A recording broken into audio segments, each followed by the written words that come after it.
अ, च तो हम शुरू करते हैं। वन्देहं श्रीगुरो श्रीयुतपदकमलं श्रीगुरुं वैष्णवांश्च।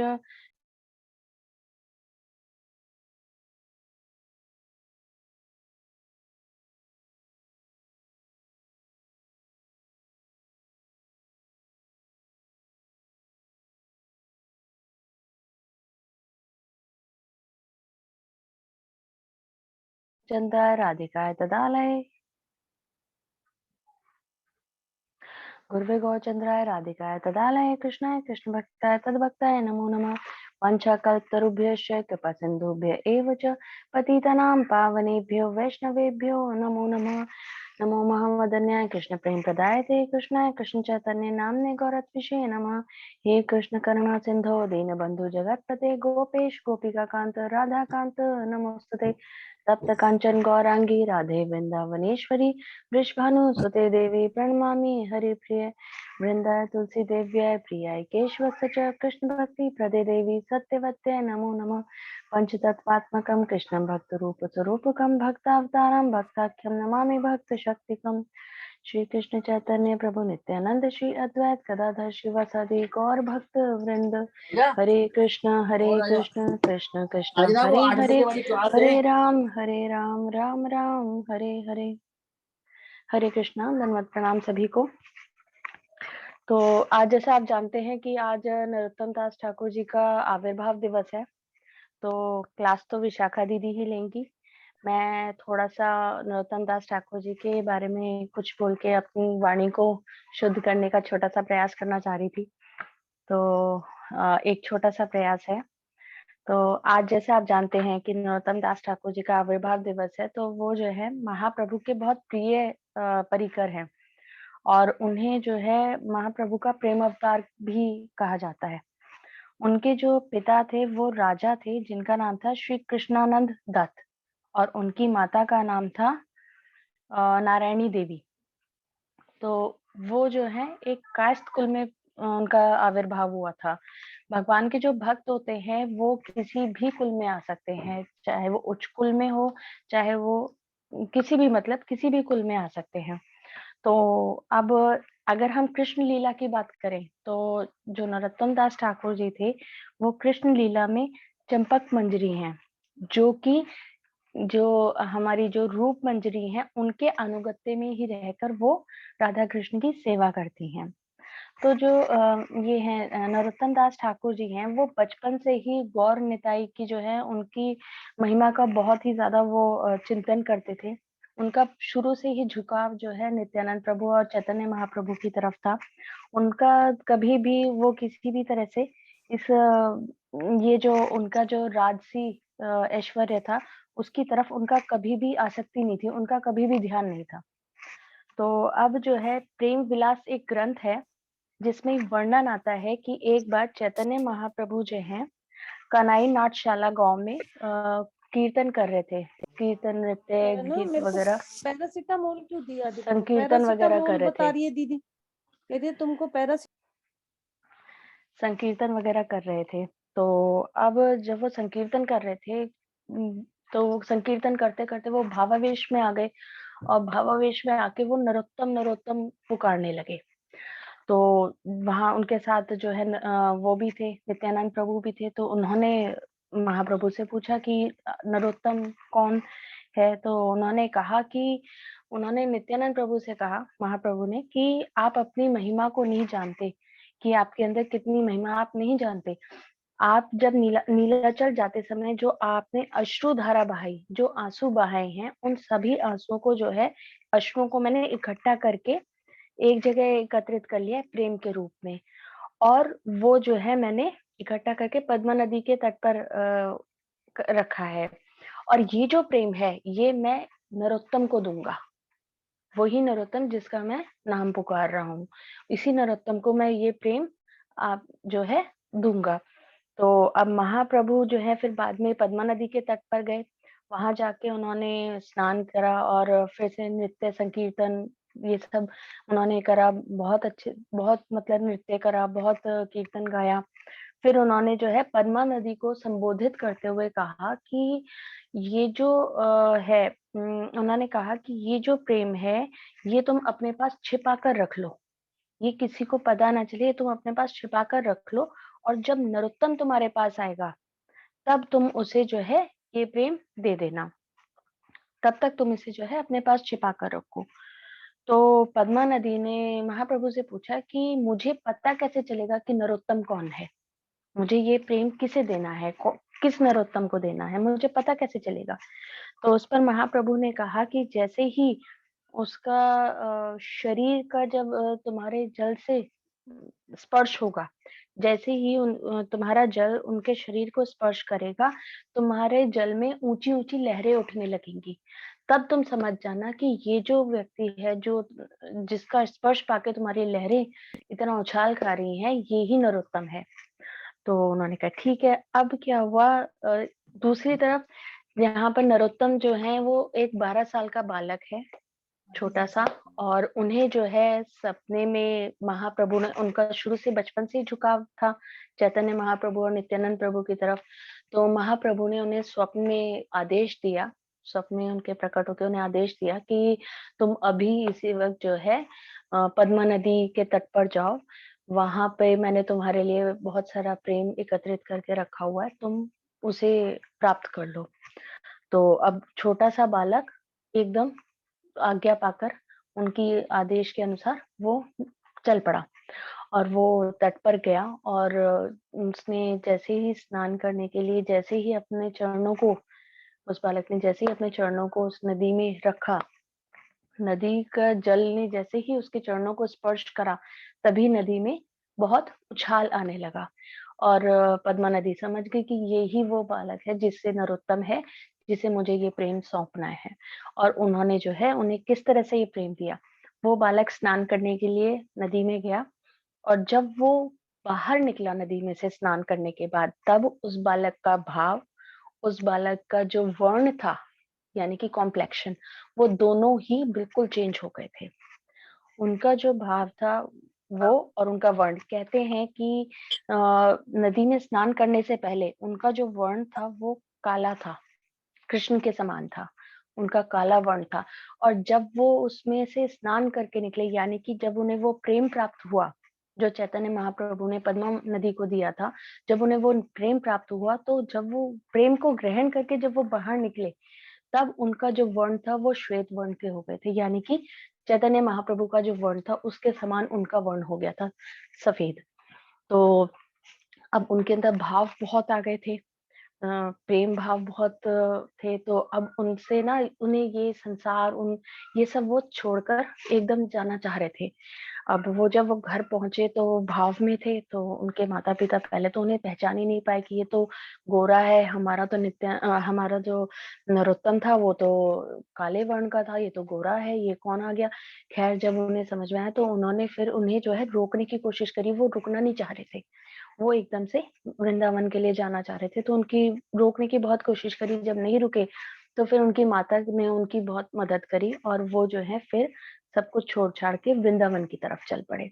अब जब वृंदावन में जा रहे थे तो वो भावावेश में जा रहे थे, बिना किसी मतलब ऐसे ही भागे चले जा रहे थे वृंदावन की तरफ।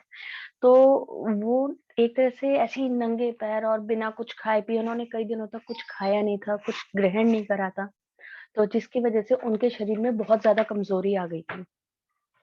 तो जब वो चल रहे थे तो चलते चलते एक दिन जो है वो चक्कर खाकर एक पेड़ के नीचे बेहोश होकर गिर गए। जब वो बेहोश हो गए तो वहां पर जो है एक श्वेत वर्ण का ब्राह्मण आया, ब्राह्मण, और उसने जो है उन्हें एक दूध दिया लोटे में, और बहुत प्रेम से उन्हें उठाकर कहा कि नरोत्तम, तुम ये दूध ग्रहण कर लो, जो तुम्हारे शरीर की जितनी भी कमजोरी है वो सारी इस दूध को ग्रहण करने से समाप्त हो जाएगी, खत्म हो जाएगी, तुम्हारे अंदर स्फूर्ति आ जाएगी, और तुम जो आगे का सफर है वो बहुत अच्छे से कर पाओगे। तो अब नरोत्तम जी जो है वो बहुत थके हुए थे, चलते चलते इतने दिनों से भूख प्यास के मारे, थक के मारे वो वहीं पे फिर सो गए। उन्होंने दूध नहीं पिया और वो फिर सो गए। अब वो जो ब्राह्मण थे वो तो कहकर अंतर ध्यान हो गए। तो जब वो सो गए नरोत्तम, तो वहां पर थोड़ी देर बाद रूप गोस्वामी जी आए। उन्होंने बहुत प्रेम से नरोत्तम को उठाया, उनकी छाती पे हाथ रख के उन्हें धीरे से उठाया, उन्हें जगाया और उन्हें बहुत प्रेम से जो ब्राह्मण जो दूध लाए थे, वो ब्राह्मण कौन थे? वो ब्राह्मण स्वयं चैतन्य महाप्रभु ही थे। वो ब्राह्मण के रूप में आए थे। तो जो दूध लाए थे वो दूध रूप गोस्वामी जी ने नरोत्तम जी को पिलाया। नरोत्तम जी को पीते ही शरीर में एक स्फूर्ति आ गई, ताकत आ गई। जितना भी दर्द था, जितना भी शारीरिक कष्ट था, दूध पीते ही वो उनका खत्म हो गया। और वो जो है फिर अपना वहां पे वृंदावन की ओर चल पड़े। हरे तो कृष्णा दीदी, हरे कृष्ण दीदी। से इसको विराम देंगे। नरोत्तम हाँ दास जी, जी हाँ जी, बिल्कुल।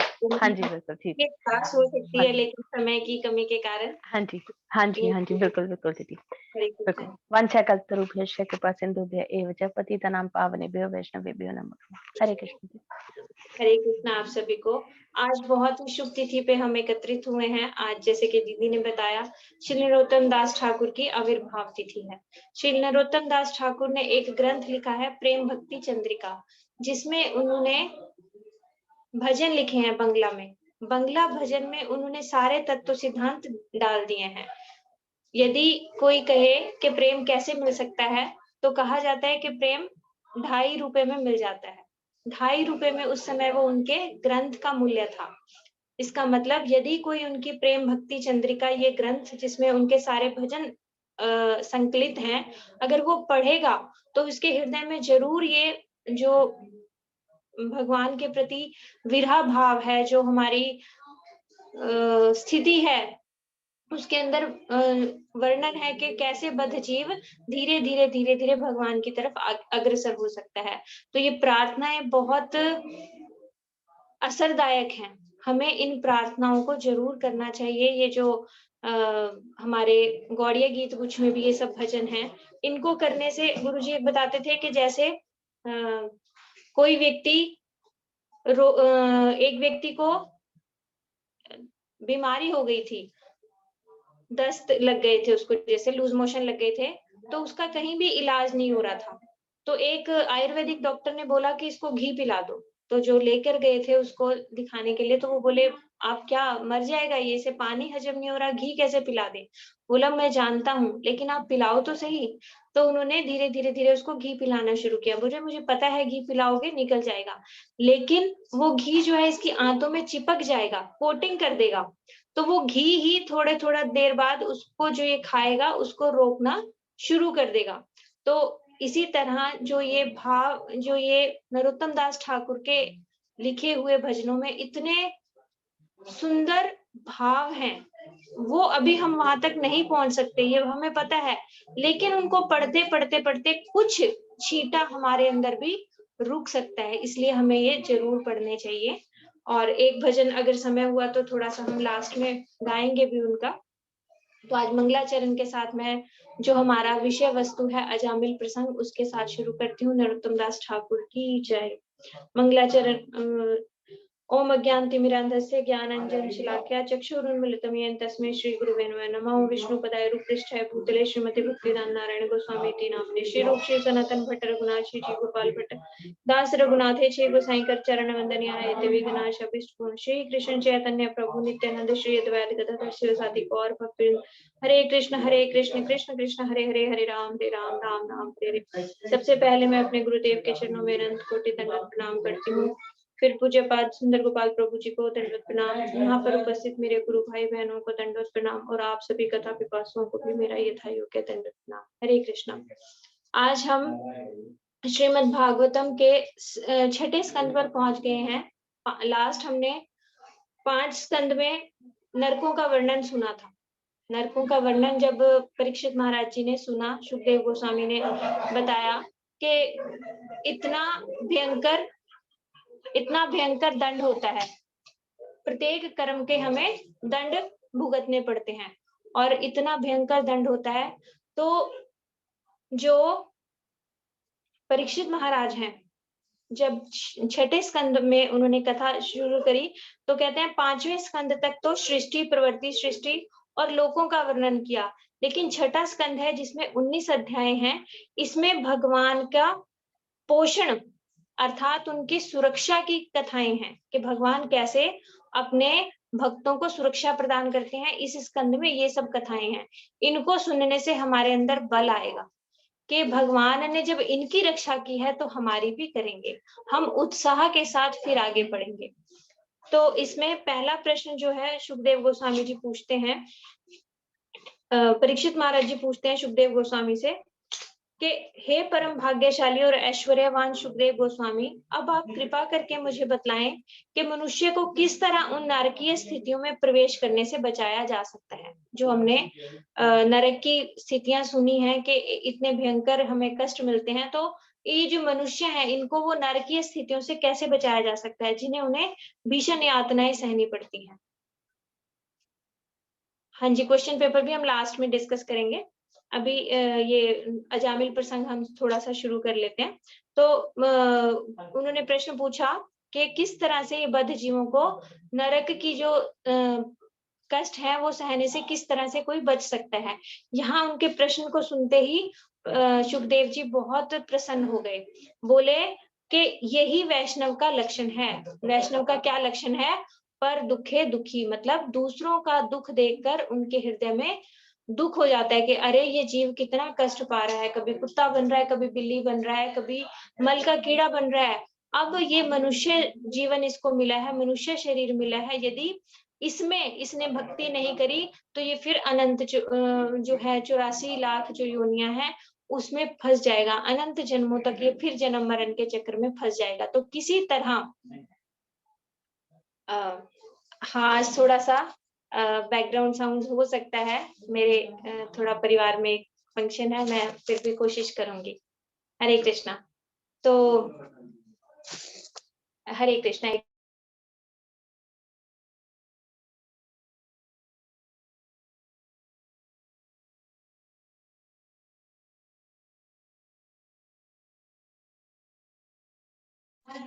हरे कृष्णा। तो जो है इसका इससे इसको देखकर वो बहुत प्रसन्न हुए कि यही वैष्णव का लक्षण है, जो दूसरों का दुख देखकर।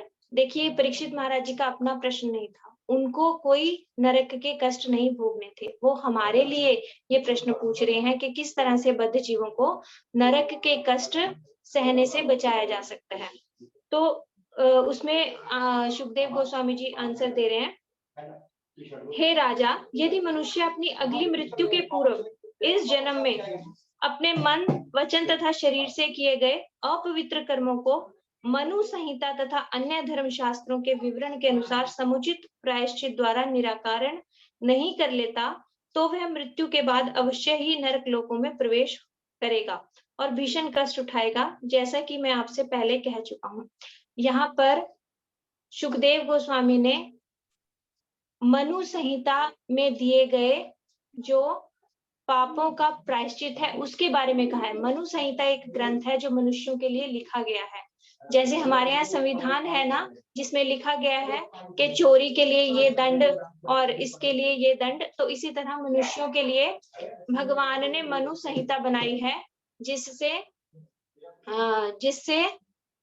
जिसमें मनुष्य को किस प्रकार से कर्म करने चाहिए ये लिखा गया है।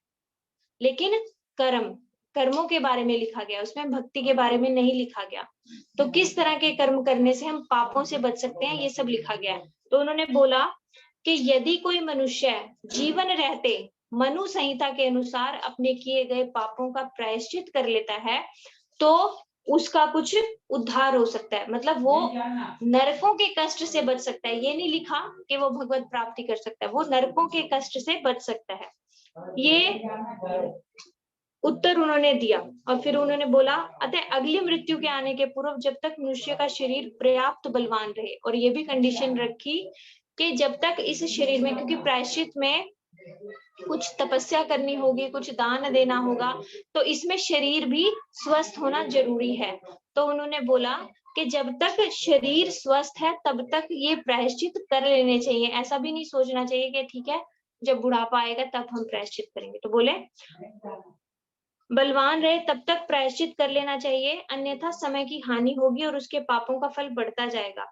जिस तरह एक कुशल वैद्य रोग का निदान और उपचार उसकी गंभीरता के अनुसार करता है, उसी तरह मनुष्य को अपने पापों की गहनता के अनुसार उसका प्रायश्चित कर लेना चाहिए।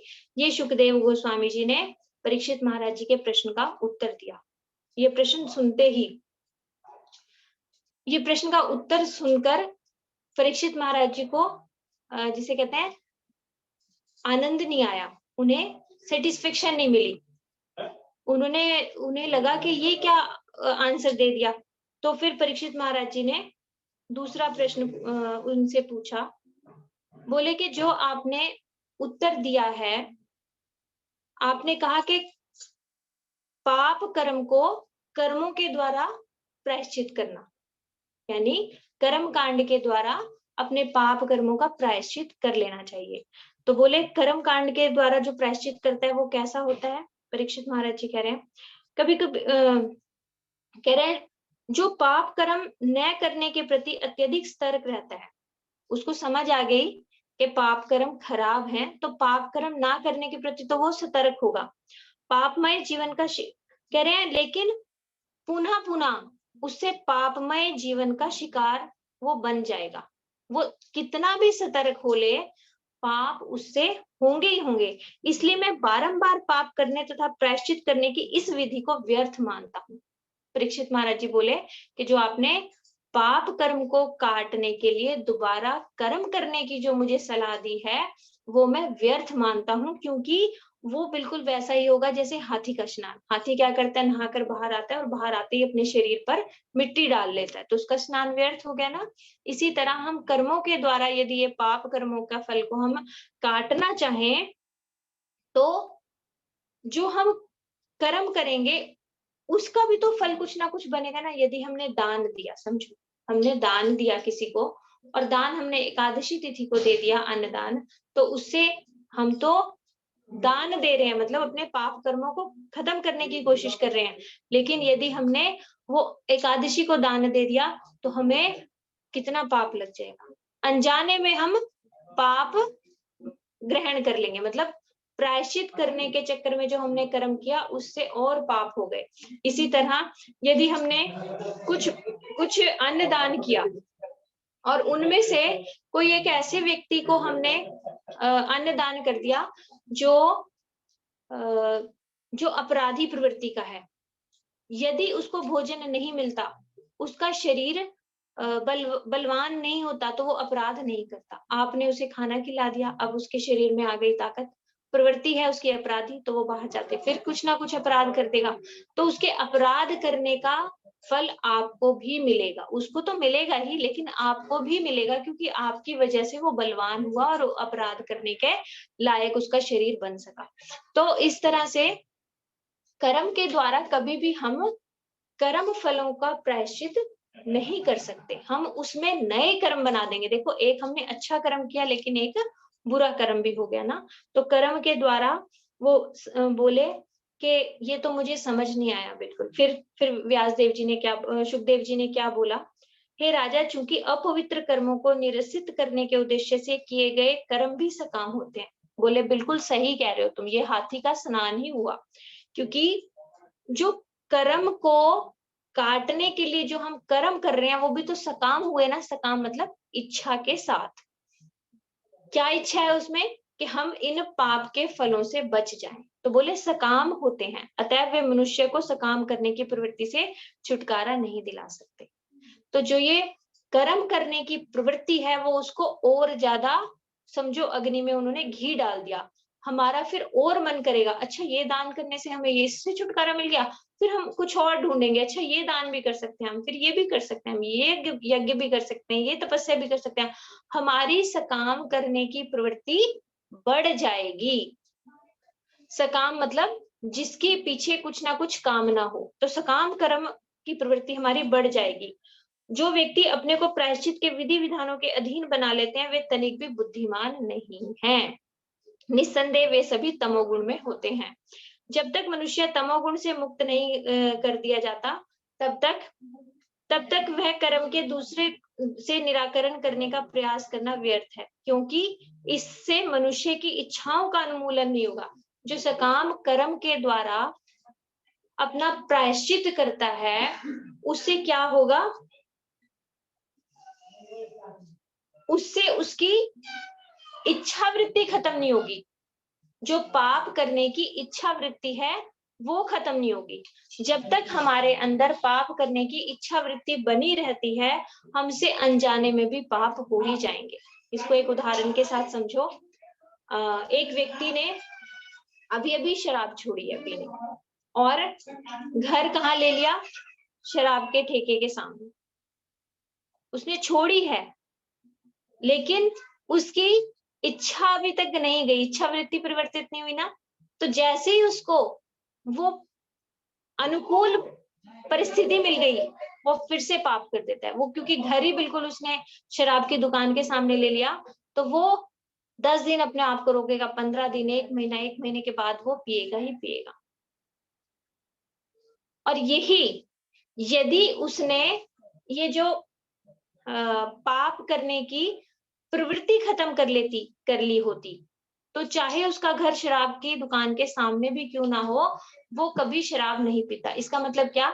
यदि उसने साधु संग में ये समझ लिया होता कि शराब पीने का कितना बड़ा पाप है, और वो हरि नाम करने लग जाता, भक्ति करने लग जाता, तो भक्ति करते करते धीरे धीरे उसका मन अपने आप हट जाता है इन जो पाप कर्मों की प्रवृत्ति से, तो वो बच जाता। यहाँ पे हमें यही समझना है कि जो हम गलत काम करते हैं, उससे बचने के लिए हमें और कर्म नहीं करने चाहिए। तो कह रहे हैं क्योंकि उससे मनुष्य की इच्छा का उन्मूलन नहीं होगा। इसी तरह अपवित्र लगने वाला व्यक्ति असंदिग्ध रूप से अपवित्र रीति से कर्म करने के लिए उन्मुख होगा। अतएव असली प्रायश्चित तो पूर्ण ज्ञान यानी वेदांत में प्रबुद्ध होना, जिससे मनुष्य परब्रह्म को समझ जाता है। अब उन्होंने अगला स्टेप बता दिया कि ठीक है, कर्मों के द्वारा तो पाप नष्ट नहीं होते, क्योंकि पाप करने की प्रवृत्ति खत्म नहीं होती। बोले ज्ञान से हो जाएगी। ज्ञान में वो समझ जाएगा कि भगवान कौन है और मैं कौन हूं, और ज्ञान से वो थोड़ा सा हट जाएगा। तो बोले हे राजा, यदि रुग्ण व्यक्ति वैद्य द्वारा बताए गए शुद्ध दूषित अन्न खाता है, तो वह धीरे धीरे अच्छा हो जाएगा, और तब रोग की छूत उसे छू नहीं पाती। यदि इसी तरह कोई ज्ञान की विधि विधानों का पालन करता है, तो धीरे धीरे भौतिक कलमश से मोक्ष की ओर आगे बढ़ता है। तो बोले जैसे एक व्यक्ति डॉक्टर की कही गई बातों के अनुसार चलेगा, और जो उसे नहीं खाना है वो सब विधि विधान वो पालन करके चलेगा, तो वो स्वस्थ तो हो जाएगा, लेकिन उसका फिर भी बीमारी, जो छूत की बीमारी होती है, उसको कैच करने का एक डर बना रहेगा। मतलब अंदर से जो वो पहले उसकी खुद की बीमारी थी, वो उसने डॉक्टर के नियम से पालन करा कि ये नहीं खाना, इसके खाने से तुम बीमार होते हो, उसने वो छोड़ दिया। तो वो जो उसकी खुद की बीमारी थी, वो तो वो ठीक हो रहा है धीरे धीरे, लेकिन जो आसपास उसको और बीमारियां कैच कर सकती हैं, जिसे कहते हैं ना छूत की बीमारियां, उससे उसे फिर भी डर बना रहेगा। इसको और आगे ध्यान से समझेंगे हम। कह रहे हैं कि विधि विधानों का पालन करते हुए धीरे धीरे शुद्ध बन जाता है, इसलिए ज्ञान पद कर्म से श्रेष्ठ है, उससे श्रेष्ठ है। कर्म कांड से ज्ञान के द्वारा प्रायश्चित करना श्रेष्ठ है, किंतु ज्ञान के पद पर वह नारकीय जीवन से बचता है, यद्यपि वह छूत से पूरी तरह मुक्त नहीं होता। कठिनाई यह है कि ज्ञान के पद पर मनुष्य यह सोचता है कि वह मुक्त हो चुका है और वह नारायण बन चुका है। यहाँ पर क्या प्रॉब्लम आ गई? ज्ञान में क्या हम ज्ञान दो तरह के होते हैं, एक भक्ति में सहायक ज्ञान और एक भक्ति विरोधी ज्ञान। भक्ति में सहायक ज्ञान कौन सा होता है? मैं कौन हूं? एक जीव हूं, और जीव का स्वरूप क्या है? जीवेर स्वरूप है नित्य कृष्ण दास। मेरा स्वरूप है भगवान का दास बनना, और भगवान केवल और केवल ब्रजेंद्र नंदन श्याम सुंदर है। ये ज्ञान जो है भक्ति मूलक ज्ञान है, भक्ति के लिए लाभकारी ज्ञान है, भक्ति में लाभकारी ज्ञान है। और एक दूसरा ज्ञान जो भक्ति विरोधी ज्ञान होता है वो क्या होता है, मैं ब्रह्म हूं और भगवान, और मैं ब्रह्म हूं और मैं माया से पकड़ा हुआ हूं। ये माया, ये संसार जब मुझसे छूट जाएगी तो मैं ब्रह्म बन जाऊंगा। मतलब इसे कहते हैं ब्रह्म में लीन होना, मतलब अपने आप को ही ब्रह्म समझना कि मैं भी भगवान हूँ। ब्रह्म समझते हैं वो अपने आप को, ब्रह्मा नहीं। ब्रह्मा और ब्रह्म में फर्क समझो। ब्रह्मा जी जो सृष्टि करते हैं, जिनके 4 मुख होते हैं, वो होते हैं ब्रह्मा जी। और ब्रह्म क्या, एक लाइट को समझते हैं, एक ज्योति को ब्रह्म कहते हैं। वो ज्योति क्या होती है, भगवान के शरीर से निकलने वाला वो प्रकाश होता है जिसको ब्रह्म कहते हैं। उसको पर ब्रह्म कहते हैं। भगवान के शरीर से निकलने वाला जो प्रकाश है उसको पर ब्रह्म कहते हैं। लेकिन जो ज्ञानी होते हैं वो क्या कहते हैं, हम वो ही हैं, हम भी वही हैं। जो लोग कुछ बताते हैं ना, अहम ब्रह्मास्मि ऐसे वाला मंत्र करने के लिए देते हैं, और तत्तवस्मि, कुछ ऐसे होते हैं 2-3 उनके मंत्र। जो ये मंत्र का उच्चारण करते हैं उनको समझना ये मायावादी हैं। ये लोग भगवान के घोर विरोधी हैं। ये भगवान का अस्तित्व ही नहीं मानते, ये स्वयं को ही भगवान मानते हैं। अहम ब्रह्मास्मि मतलब मैं ही ब्रह्म हूं। तो ये जो छूत की बीमारी ये है, मतलब ज्ञान से उन्होंने ये तो सीख लिया कि इस संसार के हम हैं नहीं, संसार से हमें ऊपर उठना है, इस संसार में कर्म नहीं करने, इतना सीख लिया। लेकिन संसार से उठकर जाना कहाँ है, खुद ही ब्रह्म बन जाना है। तो ये वो जो छूत की बीमारी के डर बना रहता है व्यक्ति को, इस तरह से समझो। ज्ञान के रास्ते पे जाने से भी प्रायश्चित यदि हम करने लगेंगे तो ज्ञान के रास्ते में भी हमारा कुछ होगा नहीं, क्योंकि इसमें चित्त वृत्ति के शुद्ध नहीं हो रही। चित्त वृत्ति केवल और केवल भक्ति से शुद्ध हो सकती है, ज्ञान से भी चित्त वृत्ति शुद्ध होती नहीं। फिर उन्होंने आगे क्या बोला, बोले अच्छा तपस्या के द्वारा पाप कर्म को खत्म कर लो। तो बोले मन को एकाग्र करने के लिए मनुष्य को ब्रह्मचर्य जीवन बिताना चाहिए, अधःपतित नहीं होना चाहिए। उसे इंद्रिय भोग को स्वेच्छा से त्यागने की तपस्या करनी चाहिए। तब उसे मन और इंद्रियों को वश में करना चाहिए, दान देना चाहिए, सच्चा, स्वच्छ और अहिंसक होना चाहिए, विधि विधानों का पालन करना चाहिए, नियम पूर्वक भगवान नाम का कीर्तन करना चाहिए। इस तरह धार्मिक सिद्धांतों को जानने वाला धीरे और श्रद्धावान व्यक्ति अपने शरीर, वचन और मन से किए गए पापों को अस्थायी रूप से शुद्ध हो जाता है। ये पाप बांस के नीचे, पेड़ के नीचे की लताओं में जो सूखी पत्तियों के समान है, जिन्हें अग्नि द्वारा जलाया जा सकता है, यद्यपि उनके जड़ें फिर से समय पाकर उगने लगती है। बोले तपस्या से भी चित्त वृत्ति शुद्ध होगी नहीं। ये क्या उदाहरण दिया, बोले जैसे बांस का खेत है, उसके नीचे खरपतवार लगी है, तो खरपतवार को हमने जला दिया, लेकिन ऊपर से जल गई, लेकिन उसकी जो नीचे की जड़ें हैं वो रह गई। उन जड़ों के द्वारा वो कभी भी दोबारा खरपतवार उग सकती है। तो इसी तरह तपस्या से भी जो है ना, हमारी चित्त वृत्ति शुद्ध नहीं हो सकती।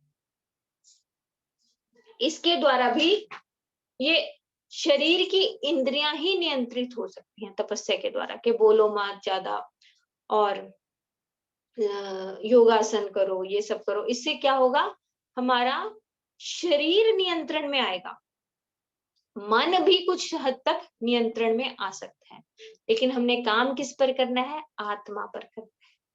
और आत्मा की एक ही आत्मा का एक ही कार्य है, वो है भगवान की सेवा करना, क्योंकि आत्मा परमात्मा का अंश है। जब अंश अपनी अंशी की, जैसे भगवान है अंशी, हम है अंशी, तो हमारा कर्तव्य है भगवान की सेवा करना। जैसे ये हाथ मेरा अंश है, मैं हूं अंशी, तो इस हाथ का कर्तव्य है ना कि मेरी सेवा करे। यदि ये हाथ कह दे मैंने आज इसकी सेवा नहीं करनी, खाना मैं बनाता हूँ, इतने काम मैं करता हूँ, और ये मुंह खा लेता है, तो हमने सबने हड़ताल कर दी। पैर बोले कि मैं तो जाता हूँ बाजार मार्केट से सामान खरीद के लाता हूँ, और खाना ये मुंह खाता है, तो हमने अब से कुछ करना नहीं। तो हाथ और पैर शरीर से अलग होकर क्या रह सकते हैं, क्या उनका अस्तित्व है? जब तक ये शरीर के साथ जुड़े हैं, शरीर की सेवा कर रहे हैं, तभी तक इनमें जान है। जैसे ये शरीर से अलग हुए, कोई अस्तित्व नहीं ना। इसी तरह आत्मा जब तक परमात्मा के साथ जुड़ी रहेगी, वो बलवान रहेगी। और जैसे ही परमात्मा यानी जो उनके हमारे अंश ही हैं, उनसे हम अलग हो जाएंगे, हम एकदम कमजोर हो जाएंगे। तो तपस्या के द्वारा भी मन की जो चित्त वृत्ति है, जो सेवा वृत्ति है, वो नहीं आएगी। सेवा वृत्ति कैसे आएगी? सेवा वृत्ति आएगी भक्ति से। तो फिर आगे उन्होंने बहुत सुंदर श्लोक बोला। ये श्लोक आप सब याद करना, आपको साथ शेयर किया जाएगा ये ग्रुप में। केचित् केवलया भक्त्या वासुदेव परायणा अघम धुन्वन्ति कात्सरेण निहारमिव भास्करः।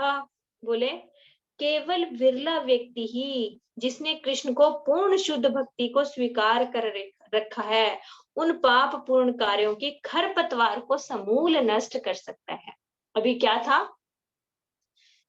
तपस्या से हमने ऊपर ऊपर की खरपतवार जला दी थी, नीचे की जड़ें रह गई थी। बोले केवल भक्ति से वो खरपतवार क्या? अनवांटेड प्लांट्स क्या? जो हमारी अनवांटेड इच्छाएं हैं, वो सब समूल मतलब जड़ के साथ अगर कोई नष्ट कर सकता है तो वो है भक्ति, जिससे पुनर्जीवित होने की कोई संभावना नहीं रहती।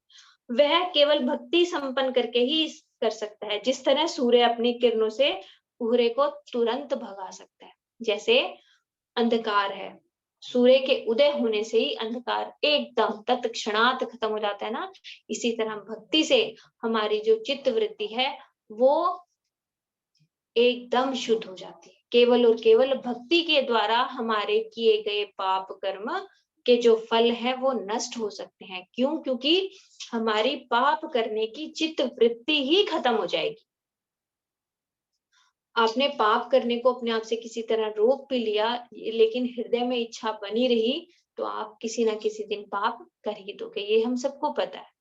तो पाप खत्म करने के लिए जैसे सरकार पुलिस पकड़ के कोई अपराधी होता है तो उसको जेल में डालते हैं, उसकी पिटाई करते हैं।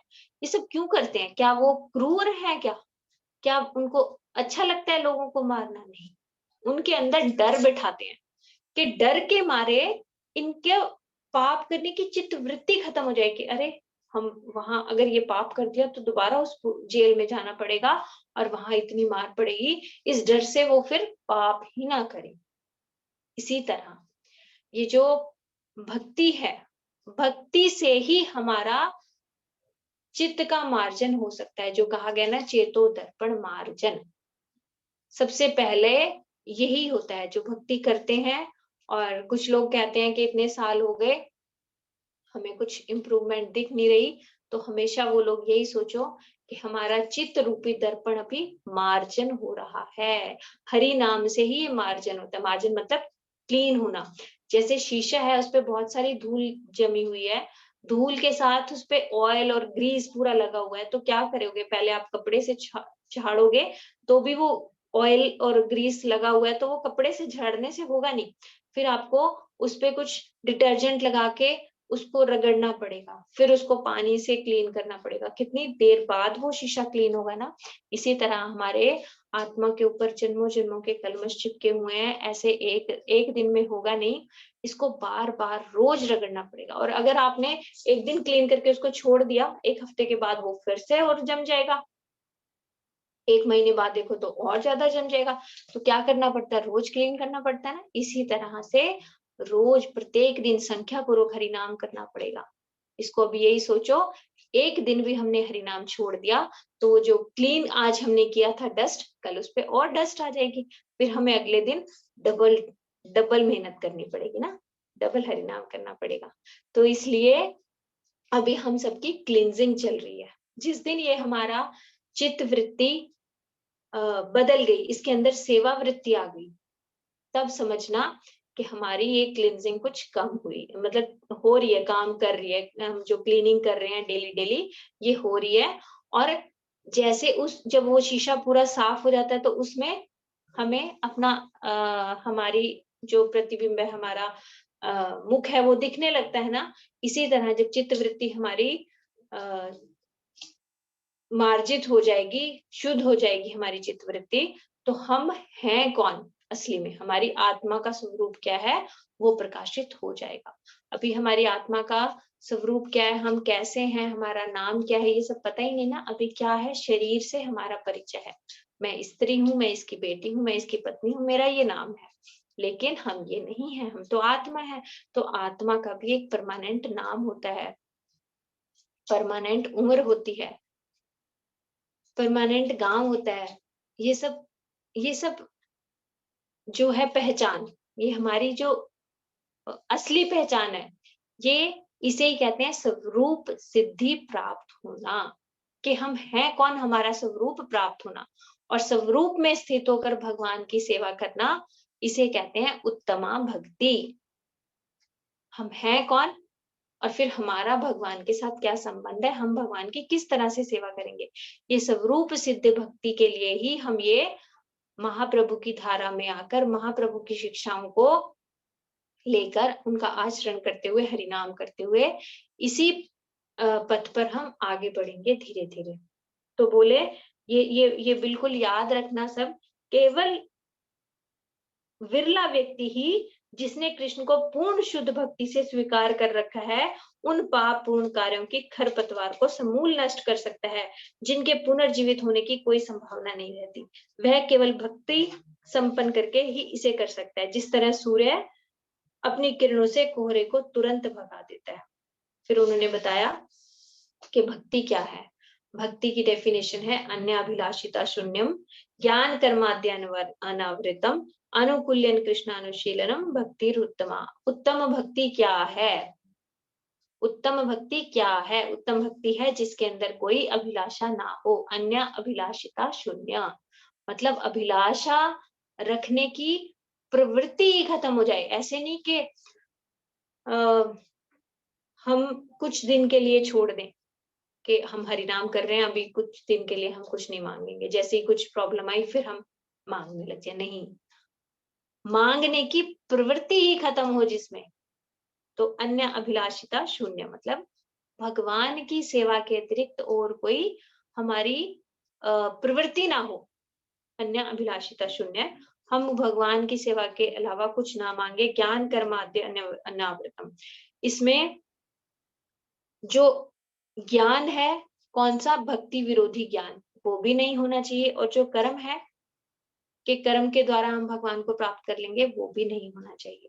अनुकूल्यन कृष्णानुशीलन, और भगवान के लिए जो अनुकूल है, भगवान को जो अनुकूल लगे, उसका हमें अनुशीलन करना चाहिए। यही जो है भक्ति, उत्तम भक्ति है। और बोल रहे हैं कि जैसे अग्नि में कुछ भी डाल दो, एकदम से उसको जला देती है ना, इसी तरह भक्ति हमारे कर्म फलों को काट सकती है। केवल और केवल भक्ति ही हमारे कर्म फलों को काट सकती है, अग्नि की तरह। जैसे अग्नि के अंदर कुछ भी डालो एकदम खत्म कर देगी ना, उसी तरह केवल और केवल ये भक्ति है जो हमें बचा सकती है। फिर एक और इम्पोर्टेंट बहुत श्लोक है, न तथा हयग्रीवान राजान पूयेत तप आदि भी यथा कृष्णार्पित प्राणस्तस्तु पुरुष निषेवया। हे राजा, यदि पापी व्यक्ति भगवान के प्रमाणिक भक्त की सेवा में लग जाता है, पहले क्या बोला कि भगवान की भक्ति से सारे कर्म होंगे, आगे फिर बताया भक्ति कैसे होगी।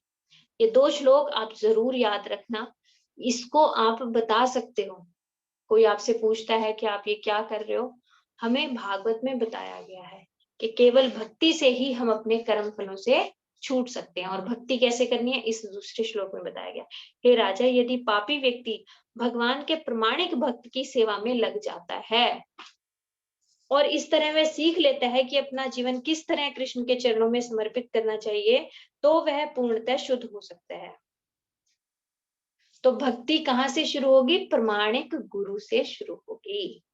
प्रमाणिक गुरु के अनुगत्य में जो यदि कोई भगवान के चरणों में समर्पण करता है, तो वह पूर्णतः शुद्ध हो सकता है। तपस्या, ब्रह्मचर्य और मेरे द्वारा पहले वर्णित प्रायश्चितों के अन्य साधनों को संपन्न करने मात्र से वह पापी शुद्ध नहीं बन सकता। तो यहाँ पे भगवान ने स्वयं बता दिया कि जो मैंने अभी पीछे तुमको सुखदेव गोस्वामी द्वारा बताए गए थे जो रास्ते के मनु संहिता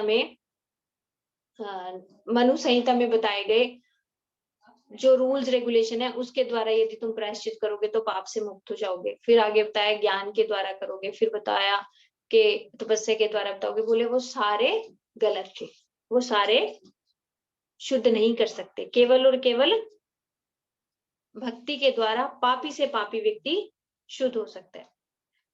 तो उन्होंने बताया सुशील और सर्वोत्तम गुणों से युक्त शुद्ध भक्तों के द्वारा पालन किया जाने वाला मार्ग निश्चय ही इस भौतिक जगत में सबसे मंगलमय मार्ग है। तो जो हमसे आगे हमारे गुरु वर्ग जो भक्त जन हुए हैं, यदि हम उनके द्वारा चले गए रास्तों का अनुगत्य करेंगे, अनुसरण करेंगे, तब ही हमारा मंगल होगा, क्योंकि वो उस रास्ते पर चलकर उन्होंने हमें दिखाया है।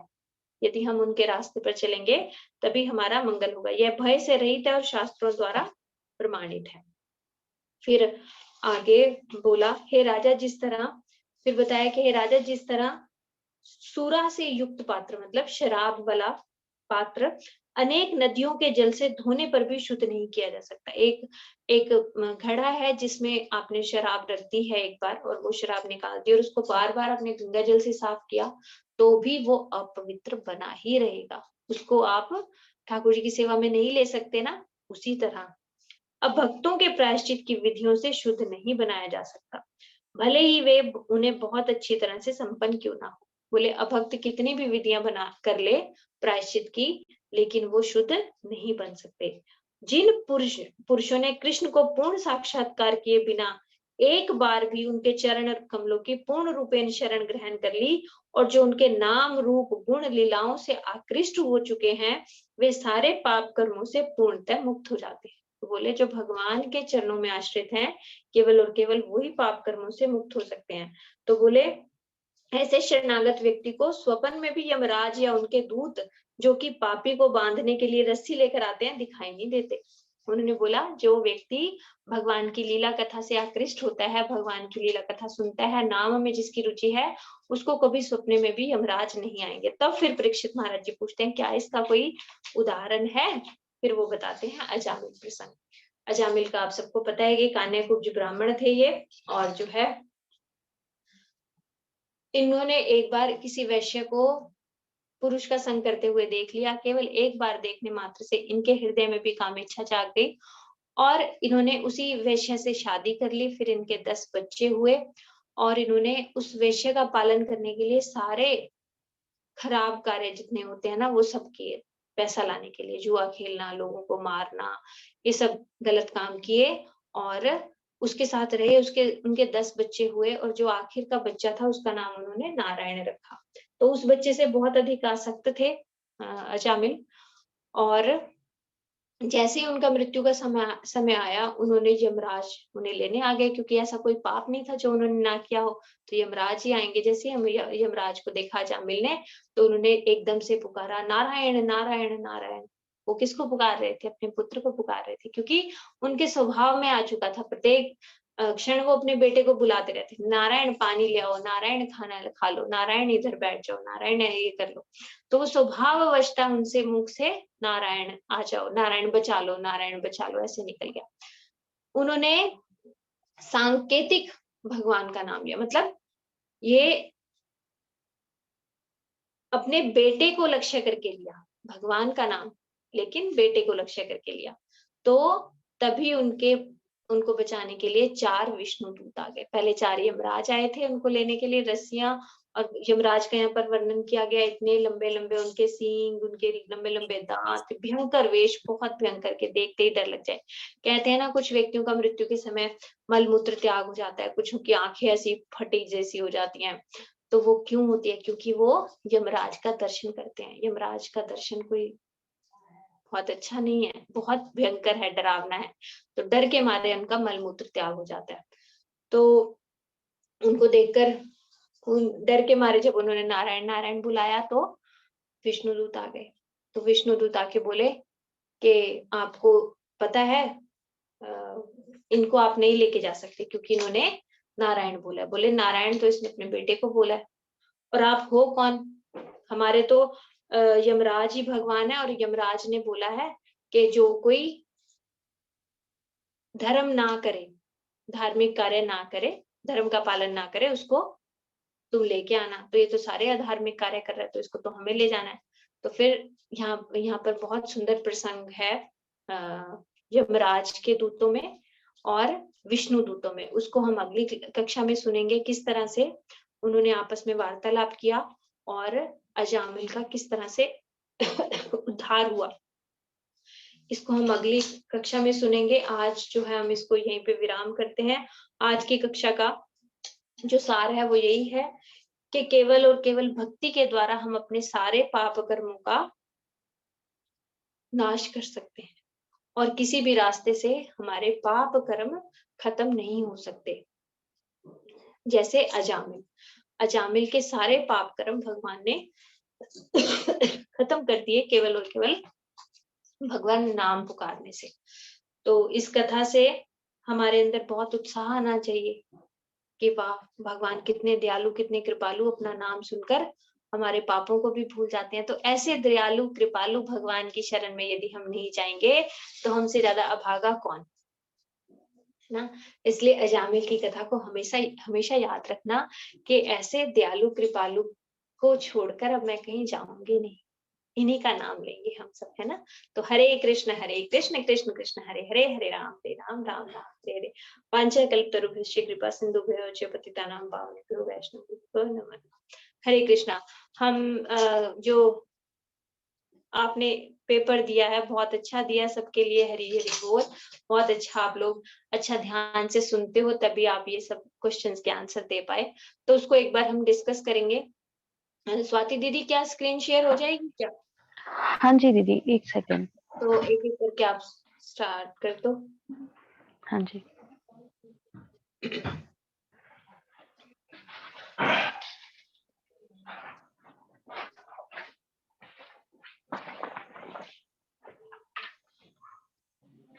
हाँ, पहला ही प्रश्न है, अजामिल ने भगवान का नाम किस रूप में लिया संकेतिक? अब हमने पढ़ा ही है ना, हास्यपद तो लिया नहीं, के मजाक में हास्यपद होता है कि जैसे ही कोई डिवोटी जाते हैं ना, कुछ लोग होते हैं ना, उनको अरे हरे कृष्णा वाले आ गए, उनको देख के मजाक के रूप में बोलना हरे कृष्णा ऐसे करके, ये हास्यपद। और अपमानजनक मतलब,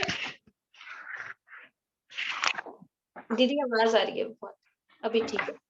अपमानजनक मतलब के अपमान करो, अरे ये हरे कृष्णा वालों ने तो खून ही पी लिया, ये तो बहुत बार बार आते रहते हैं, तो अपमान करना, है ना। तो ये अपमानजनक भी नहीं था, हास्यपद नहीं था, संकेतिक था। उन्होंने अपने बेटे को लक्ष्य करके लिया था, तो ये संकेतिक हरिनाम था। फिर अगला क्वेश्चन है, सुखदेव गोस्वामी जी कौन थे? तो सुखदेव गोस्वामी जी जो कथा सुना रहे हैं वो राधा रानी के प्रिय तोता है, तभी वो इतनी अंतरंग लीलाएं सुना पा रहे हैं। क्यों? क्योंकि वो ये सब लीलाओं के साक्षी हैं, देखी हैं। फिर अगला क्वेश्चन है, एकादशी को माधव तिथि क्यों कहा जाता है? तो माधव तिथि इसलिए कहा जाता है क्योंकि माधव को एक तो प्रिय है और दूसरा माधव स्वयं एकादशी के रूप में अपना विस्तार करते हैं। तो भगवान ने देखा कि बद्ध जीवों का कहीं से उद्धार होने ही वाला नहीं, तो उन्होंने क्या किया हमारे लिए, देखो कितने दयालु कितने कृपालु, तिथि बनकर आ गए कि अच्छा महीने में ये 15 दिन में एक दिन इस तिथि को यदि तुम थोड़ा सा भजन कर लोगे, हरिनाम कर लोगे, तब भी मैं तुम्हें उद्धार कर दूंगा। तो ये भगवान की कृपा है। फिर अगला क्वेश्चन है, भगवान श्री कृष्ण को डैश नाम से भी जाना जाता है? मर्यादा पुरुषोत्तम, लीला पुरुषोत्तम, प्रेम पुरुषोत्तम। तो भगवान श्री कृष्ण है लीला पुरुषोत्तम क्योंकि उन्होंने लीलाएं बहुत करी हैं। मर्यादा पुरुषोत्तम है श्री राम जी और प्रेम पुरुषोत्तम है हमारे महाप्रभु। महाप्रभु ने प्रेम का दान दिया ना, तो प्रेम पुरुषोत्तम हो गए। फिर आगे, नारद जी ने पिछले जन्म में संतों की डैश पाया था और उनके फलस्वरूप उन्हें डैश मिला, प्राप्त हुआ। तो इसका आंसर है उच्चिष्ट। तो ये हम सब जानते हैं कि नारद जी ने उनके गांव में जो चतुर्मास करने जो साधु संत आए थे उनका उच्चिष्ट प्राप्त किया था और उन्हीं के फलस्वरूप उनके अंदर भक्ति आई थी। ये है भक्ति को कहते हैं छूत की बीमारी, जो हमने अभी पढ़ा ना, छूत की बीमारी, तो ये होती है भक्ति। एक भक्त कोई आसपास हमारे आ जाए ना, तो वो अपने आसपास के लोगों को भक्त बना ही देगा। तो भक्तों से ही भक्ति मिलती है। फिर मूल नियामक सिद्धांत, 4 रेगुलेटिव जो प्रिंसिपल है वो कौन पालन करता है? मनुष्य। अच्छा, पालन जो करता है उसको मनुष्य कहते हैं। देखो यहाँ पर ये बात समझो कि 4 रेगुलेटिव प्रिंसिपल्स मतलब मीट नहीं खाना, मांसाहार नहीं करना, शराब नहीं पीना, जुआ नहीं खेलना और पर स्त्री पर पुरुष संग नहीं करना।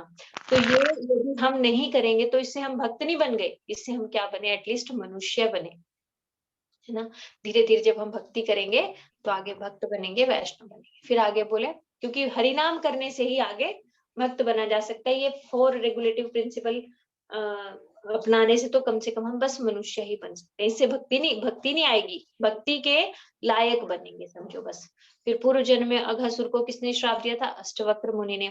अघासुर जो है वो अष्टवक्र मुनि तपस्या कर रहे थे, और उनका अघासुर का नाम मुझे याद नहीं क्या था पुराने जन्म में, वो उनको तंग कर रहा था। अष्टवक्र मुनि 8 जगह से टेढ़े थे, उनको देखकर मजाक बना रहा था कि देखो कितने सुंदर मुनि, ऐसे करके बोल रहा था, क्योंकि वो टेढ़े थे बहुत जगह से, तो बहुत मुश्किल से चल रहे थे। तो उन्होंने बोला, रे दुष्ट, तू क्या मेरे शरीर को देखकर हंस रहा है? जा तू, तुझे ऐसा शरीर मिले तू खड़ा भी नहीं हो पाए। तो वो अघासुर मतलब जो ऐसे रेंग के चलता है ना, सांप अजगर, है ना, वो तो रेंग के चलता है और कितना टेढ़ा टेढ़ा गोल गोल हो जाता है। तो इसलिए ये श्राप उन्होंने दिया अष्टवक्र मुनि ने। फिर आगे हमारे संप्रदाय के आदि गुरु ब्रह्मा जी हैं, क्योंकि हमारा संप्रदाय कौन सा है? ब्रह्म मध्व गौड़ीय संप्रदाय। मध्वाचार्य जी उसमें आए, इसलिए मध्व साथ में लग गया, और गौड़ीय संप्रदाय, ब्रह्म मध्व गौड़ीय संप्रदाय हमारा। तो हमारे आदि गुरु कौन हुए? ब्रह्मा जी। तो भगवान ने ब्रह्मा जी को उपदेश दिया, ब्रह्मा जी से हमारे गुरु जी तक ये बात एज इट इज हमारे तक पहुंची है। इसीलिए कहा जाता है कि हमारी गुरु परंपरा प्रमाणिक है। प्रमाणिक गुरु द्वारा सुनोगे तो भक्ति आएगी ही आएगी। फिर आगे बिंदु सरोवर भगवान के अश्रुओं से बना है। बिंदु सरोवर जो है, जहाँ पर कपिल मुनि और देवहूति का संवाद है, वो वहां पर बिंदु सरोवर है। क्योंकि जब कपिल मुनि ने को दर्शन दिए थे भगवान ने, तो भगवान की दयावशता, वात्सल्यवश भगवान के अश्रु आ गए थे, और उन्हीं अश्रुओं से ये बिंदु सरोवर बना था। फिर आगे है, एते चांच कला पुंसा कृष्णस्तु भगवान स्वयं इंद्रियाति व्याकुलम लोकम मृडयन्ति युगे युगे। इसका मतलब है आस्तिकों की रक्षा करने के लिए भगवान आते हैं। हाँ, ये तो है ही कि जो भगवान के प्रिय हैं उनकी रक्षा के लिए ही आएंगे भगवान। तो इसका मतलब ये है। आगे, भगवान की प्रेम माधुरी की चरम सीमा कहाँ है? ब्रज में है ना। ब्रज में भगवान बिक जाते हैं अपने ग्वाल बालों के साथ। वहां पर भगवान अपनी ऐश्वर्य भूल जाते हैं। ऐश्वर्य समझो, वहां पर जैसे दूध उबल रहा है, उसके अंदर एक तिनका गिर गया, तो उफान जैसे ऊपर आता है तो वो तिनका कहाँ गायब हो जाता है पता भी नहीं चलता ना, दूध के अंदर मिक्स हो जाता है। अब उबलते हुए दूध में से एक तिनका निकालना कितना मुश्किल होता है। तो इसी तरह ब्रज में माधुर्य समझ लो दूध, उफनता हुआ दूध, और ऐश्वर्य समझ लो एक तिनका, दिखाई भी नहीं देता। कितना ऐश्वर्य दिखाया भगवान ने ब्रज में। 6 दिन तक इतना बड़ा गिरिराज जी अपनी कनिष्ठ उंगली पर लेकर खड़े रहे, लेकिन किसी ने ये नहीं, उनके पैर नहीं पकड़े आके, अरे तू तो भगवान है। क्या बोला? देखा, हमारा मक्खन का बल है, यशोदा मैया बड़ा अच्छा मक्खन खिलाती है हमारे लाला को, देखो हमारा लाला वो कितना बल आ गया। सबने प्रेम, सब प्रेम करते हैं, वहां पर ऐश्वर्य नहीं है। माधुर्य की चरम सीमा देखा जाए तो ब्रज में, बिल्कुल सही। फिर आगे रसिकाचार्य के नाम से भी जाने जाते हैं रूप गोस्वामी। रूप गोस्वामी जी रसिकाचार्य। रसिकाचार्य कौन होते हैं? ये आगे क्वेश्चन भी है ना, आगे हम पढ़ेंगे। भगवान से हमें क्या मांगना चाहिए? रसिक भक्तों का संग। रसिक भक्त कौन होते हैं? जो भगवान के साथ रसास्वादन करे। रसास्वादन करना मतलब भगवान को आनंद दे और स्वयं भी आनंदित हो। तो जो ब्रज के भक्त होते हैं ना, वो रसिक भक्त होते हैं। तो उनको भगवान के साथ आनंद आता है और भगवान को उनके साथ आनंद आता है। रसास्वादन करना कहते हैं इसको। रस मतलब भाव भी आप समझ सकते हो। तो ये, यदि कोई ऐसा भक्त जो भगवान की प्रेम में पूरा विभावित है, भाव में विभावित है, हरे कृष्णा, आप प्लीज अपने माइक को जरा ध्यान रखिए। तो यदि कोई ऐसा भक्त का हमें संग मिल गया तो उसके हृदय के भाव हमारे हृदय में भी संचारित होंगे और हमारे भी जो भाव हैं वो प्रकट हो सकते हैं। इसीलिए रसिक भक्तों का संग हमें मांगना चाहिए, क्योंकि उन्हीं के संग में हमारा जो आत्मा का स्वरूप है वो निकल सकता है। उनकी संग से ही हमारी चित्तवृत्ति जल्दी शुद्ध होगी। तो भगवान किसका ऋण नहीं चुका सकते? ब्रज गोपियों का। बिल्कुल, भगवान ने ब्रज गोपियों को स्वयं कहा है कि मेरी ये प्रतिज्ञा है, जो मुझे जितना भजेगा मैं उसको उतना दूंगा, लेकिन मेरी प्रतिज्ञा तुम्हारे साथ फेल हो जाती है। क्यों? क्योंकि तुम मेरे लिए पूरा घर बार छोड़ के आ गए, सब कुछ छोड़ के आ गए, मैं तो एक कनिष्ठ भक्त को भी छोड़ नहीं सकता। क्यों? क्योंकि मैंने प्रतिज्ञा करी हुई है, जो मुझे जितना ध्याएगा मैं उतना ध्या दूंगा उसको। तो तुम्हारा ऋण से मैं उऋण नहीं हो सकता, ये भगवान ने स्वयं बोला। फिर आगे इस श्लोक में क्या बोला है? कपिल मुनि ने अपने मन को भगवान में लगाने के सरलतम उपाय क्या बताया है? सरलतम उपाय बताया है शुद्ध भक्तों में मन लगाना और उनका अनुसरण करना। बिल्कुल, हमने आज भी यही देखा कि पहले हमारा भक्तों के साथ संपर्क होगा, फिर वो भक्त हमें धीरे धीरे भगवान की तरफ मोड़ देंगे। सीधा हमारा भगवान के साथ संबंध बनना बहुत मुश्किल है। क्यों? क्योंकि अभी हमने भगवान को देखा ही नहीं। लेकिन ऐसे शुद्ध भक्त तो हमारे सामने होते हैं। इनसे हम यदि हमारी प्रीति हो गई और इनके हृदय के भाव फिर हमारे हृदय में धीरे धीरे ये अपनी कथाओं के द्वारा, हरि कथा के द्वारा हमारा मोह के जो बंधन है जिनसे हम जकड़े हुए हैं, ये सब धीरे धीरे काट देंगे और हमारे हृदय में शुद्ध भक्ति दे देंगे। तो शुद्ध भक्तों से मन लगाने से हमारा जल्दी हो जाएगा भगवान की तरफ जाना। फिर आगे अहम भक्त पराधीन के अनुसार कौन किसके अधीन है? भगवान भक्त के अधीन है। बिल्कुल। फिर आगे आत्मज्ञान होने से सबसे बड़ा लक्षण क्या है? जीव संसार के भोगों के पीछे नहीं भागता। बिल्कुल, जब आत्मज्ञान हो गया, जब पता ही चल गया कि अरे मैं शरीर हूँ ही नहीं, तो शरीर की सुविधा के लिए कौन पागल भागेगा? जब तक ये पता है कि मैं शरीर हूँ, मैं स्त्री हूँ, तभी तो मैं स्त्रियों के जेवर लेने के लिए भागूंगी, साड़ियां लेने के लिए भागूंगी, स्त्रियों के जो भोग होते हैं वो करने के लिए भागूंगी। जब मुझे पता ही चल जाएगा मैं ये शरीर हूँ ही नहीं, मैं तो आत्मा हूँ, तो फिर आत्मा किसकी तरफ भागेगी? परमात्मा की तरफ। फिर मैं संसारिक भोग की तरफ क्यों भागूंगी, है ना? फिर आगे पुनर्चरित चरिता नाम, इसका मतलब है चबाए हुए को बार बार चबाना। बिल्कुल ठीक है, चबाए हुए को बार बार चबाना, इसका मतलब ये प्रहलाद महाराज जी ने बताया कि संसार में लोग चबाए हुए को बार बार चबा रहे हैं, मतलब खुद संसार करते हैं और फिर अपने बच्चों से भी संसार करने के लिए ही बोलते हैं, जबकि उन्हें खुद संसार करके आभास हो गया कि संसार दुखालय है, लेकिन फिर भी कोई नहीं चाहता कि उनका बच्चा भक्त बने या साधु बने। सब चाहते हैं घर गृहस्थी बसे। तो इसी को कहते हैं, खुद एक बार इस चक्कर में फंसने के बाद दूसरे को भी हम चाहते हैं वो इसी चक्कर में फंसे, तो चबाए हुए को बार बार चबाना। फिर साधु संग सर्वशास्त्र साई, इसका मतलब है एक क्षण से भी कम साधु के संग में रहने से ही हमारा कल्याण होगा। बिल्कुल सही। इससे मतलब समझो कैसे इस बात को। बस कोई एक ऐसा रसिक वैष्णव जन जिसने आपको कह दिया कि रे तू शरीर नहीं, तू आत्मा है, आत्मा के लिए कुछ कर, हरि नाम कर। उसके कहने मात्र से हमें हमारे अंदर चित्त में ये बात उसकी लग जाएगी। क्यों? क्योंकि वो शुद्ध संत है। उसने जब बोल दिया, हमने हरि नाम उस दिन से शुरू कर दिया, बस हो गया हमारा एक क्षण में ही कल्याण। एक क्षण ही तो लगा इस बात में बोलने से, अरे तू हरि नाम कर, तू शरीर नहीं है, तू आत्मा है, और हमने ये शुरू कर दिया तो हमारा कल्याण हो ही जाएगा। फिर आगे रहु गणित, ये इस श्लोक में अगर कोई व्यक्ति भक्तों की चरण रज से अभिषेक नहीं करता तो उसे डैश प्राप्त नहीं होता। भक्ति भक्ति नहीं मिलती। भक्ति केवल और केवल ऐसे शुद्ध वैष्णव के चरण रज में अभिषेक करने से होगा। इसका क्या मतलब समझो? इसका मतलब समझो कि कोई भक्त बैठा हो तो बस उनके नीचे की मिट्टी उठा के अपने ऊपर डालना शुरू कर दो, नहीं। इसका मतलब स्पर्श करना चाहिए, ऐसा भी नहीं कि आप स्पर्श तो करोगे उनके चरण धूलि को, लेकिन इसका मतलब है उनके कहे गए जो शिक्षाएं हैं उनको अपने जीवन में उतारना, उतारना। ये आगे, डैश प्राप्त होने से जीव जन्म मृत्यु के चक्र से छूट जाता है। भगवान के दर्शन। बिल्कुल, भगवान के दर्शन प्राप्त हो गए तो क्यों हम इस संसार में रहेंगे?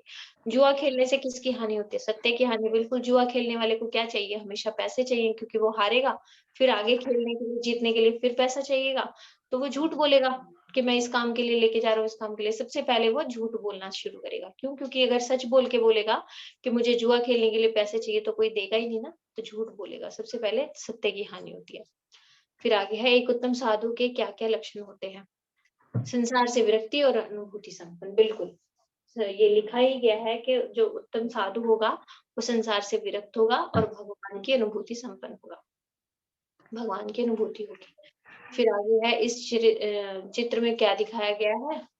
इसमें हाँ, आगे इसका आंसर आत्मा और भगवान का आगे ठीक है ये आत्मा भगवान से प्रेम करना। हाँ, ये इसमें बैठी है जो आत्मा है और ये इंद्रियाँ हैं, ये है इसमें आत्मा और भगवान से प्रेम करना। आगे जो वेदों के अर्थ को पूरा करते हैं उन्हें पुराण कहते हैं, बिल्कुल। वेदों के अर्थ को पूरा करते हैं, उन्हें पुराण कहते हैं। पुराण में कथाएँ होती हैं, कथाओं के माध्यम से हमें वेदों का अर्थ वो समझाते हैं। भगवान श्री कृष्ण को मदन मोहन क्यों कहा जाता है? क्योंकि कामदेव भी स्वयं उनसे मोहित हो जाते हैं। कामदेव का एक नाम मदन है इसलिए। धर्म का एक स्तंभ है शौच, उसका मतलब है पवित्रता रखना। शौच का मतलब पवित्रता रखना। फिर आगे पवित्रता रखना मतलब सत्य बोलना, ये सब। पाप ना करना, झूठ ना बोलना, है ना? ये सब पवित्रता। कितने प्रकार के अपराध हैं? 10 नामा अपराध। ये सब हमेशा याद रखना। 10 नामा अपराध से बचकर हमें हरि नाम करना चाहिए। भगवान की योग माया शक्ति डैश के रूप में वृंदावन में हमेशा वास करती है। पूर्णमासी देवी। पूर्णमासी जो देवी है वो योग माया ही है। वो भगवान से पहले वहां पर आ गई थी और वही सबको भगवान के बारे में बताती है वहां पे। कुंती जी के अनुसार मदिरा के अतिरिक्त कौन से 2 मद होते हैं? बिल्कुल सही, जन्म और धन का और विद्या और सुंदरता का। जिसके अंदर ये 4 में से कोई एक भी गुण हो तो उसके अंदर अभिमान आ जाता है। मद मतलब अभिमान। माता कुंती ने कृष्ण से क्या प्रार्थना करी? भगवान उन्हें सदैव दुख दे जिससे वो भगवान का स्मरण करें। बिल्कुल सही। उन्हें दुख इसलिए नहीं मांगे कि वो दुखी होना चाहती थी, नहीं। दुख में उन्हें भगवान का स्मरण आता था ज्यादा, इसलिए वो भगवान का स्मरण चाहती थी। तो भगवान का स्मरण उन्हें दुख में आता था तो उन्होंने दुख मांग लिया। भगवान की वीर्यमयी कथा सुनने की पात्रता किस प्रकार आ जाती है? निष्कपट वैष्णव सेवा करके। बिल्कुल, वैष्णव सेवा के अतिरिक्त कोई रास्ता नहीं है, कोई रास्ता नहीं है। कपिल मुनि ने भक्ति करने का क्या मार्ग बताया? भगवान के नाम गुण लीला आदि का श्रवण और कीर्तन करना। बिल्कुल सही। भगवान के नाम गुण लीला को ही यदि हम श्रवण और कीर्तन करेंगे तभी भक्ति हम कर सकते हैं, अन्यथा कोई रास्ता नहीं है। भगवान का जन्म कहाँ हुआ था? गोकुल में। हमेशा ये बात याद रखना। आज के बाद कभी मत कह देना जन्म कहाँ हुआ? मथुरा में। नहीं, जन्म हुआ गोकुल में और प्रकट हुए मथुरा में। इतनी सी बात तो आप इस क्लास से सीख के जाना। श्री कृष्ण के नित्य माता पिता यशोदा मैया और नंद बाबा। बिल्कुल सही। कालिया के हृदय में भक्ति का बीज नहीं था किंतु वो अंकुरित कब हुआ? अंकुरित जब हुआ जब भगवान का स्पर्श पाया। भगवान का स्पर्श कैसे पाया? जब भगवान उसके फणों पर नाचे, तब भगवान का स्पर्श पाया। भगवान का स्पर्श पाते ही अंकुरित हो गया। डैश ने गरुड़ जी के चरणों में अपराध किया था? शोभरी ऋषि ने। शोभरी ऋषि ने गरुड़ जी के चरणों में अपराध किया था, इसीलिए वो पतन हो गया उनका और उनकी तपस्या बीच में रह गई और उन्होंने फिर संसार किया। ब्रह्म विमोहन लीला द्वारा भगवान ने किस किस की इच्छाएं पूरी करी? क और ख। ब्रज की प्रौढ़ा गोपियों और गाय। हाँ, ब्रज विमोहन लीला में ब्रह्म विमोहन लीला में उसमें क्योंकि सब जो गोपियां थी जिनके बच्चे भगवान जितने थे वो अपने बच्चों से ज्यादा भगवान से प्रेम करती थी और चाहती थी उनको वो स्तनपान करवाएं, तो भगवान ने उनकी इच्छा पूरी करी। और जो गायें थी, गायें भी चाहती थी भगवान उनका स्तनपान करे, तो भगवान ने उन गायों का भी ये इच्छा पूरी करी। ब्रह्म विमोहन लीला का एक कारण ये भी है। आगे ब्रह्म स्तुति में ब्रह्मा जी ने भगवान के सामने इच्छा प्रकट करते हुए क्या बोला? ब्रज में एक पत्थर बन जाए जिससे ब्रजवासी उस पर पैर रगड़ कर जाएं। आगे